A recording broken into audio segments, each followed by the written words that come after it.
জ্যাক্সের সেঞ্চুরিতে টানা জয়ে আরসিবির। Play of খেলার লড়াই কঠিন গুজরাটের পক্ষে।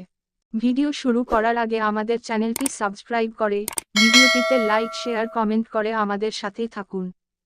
চলতি মরশুমে এই প্রথমবার টানা 2 ম্যাচে জয় পেলেন বিরাটরা।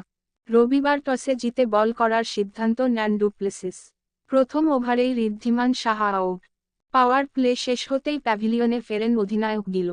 তারপর অবশ্য সাই সুদর্শন আর শাহরুখ খানের দুরন্ত ইনিংসে 200 রান পর্যন্ত পৌঁছে যায় গুজরাটের ইনিংস।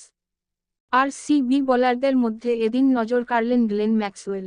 200 রানের টার্গেট এখন আইপিএলে জলভাত হয়ে গিয়েছে। সেই রান তুলতে আরসিবিকে একেবারেই কষ্ট করতে হলো না। পাওয়ার প্লেতে ডু প্লেসিস আউট হলেও আরসিবির পাওয়ার দেখল নরেন্দ্র মোদী স্টেডিয়াম। আরও একবার 50 রানের গণ্ডি পেরোলেন বিরাট। উল্টো দিক থেকে পাল্টা মার দিলেন উইল জ্যাকসো। 16তম ওভারের শেষ বলে ছক্কা হাঁকিয়ে দলের জয় নিশ্চিত করলেন। পূরণ করলেন নিজের সেঞ্চুরি। 4 ওভার বাকি থাকতেই ম্যাচ নিজের পকেটে পুরল আরসিবি।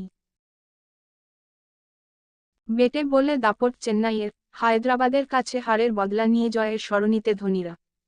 গত 5ই এপ্রিল ঘরের মাঠে ধোনিদের আমন্ত্রণ জানিয়ে কার্যত একপেশেভাবে ম্যাচ জিতে নিয়েছিল সানরাইজার্স হায়দ্রাবাদ। রবিবাসরীয় চিপকে সেই হারেরই মধুর প্রতিশোধ নিলেন ঋতুরাজ গায়কোয়াড়রা। হায়দ্রাবাদকে উড়িয়ে দিয়ে 2 ম্যাচ পর জয়ের স্মরণীতে ফিরল চেন্নাই সুপার কিংস।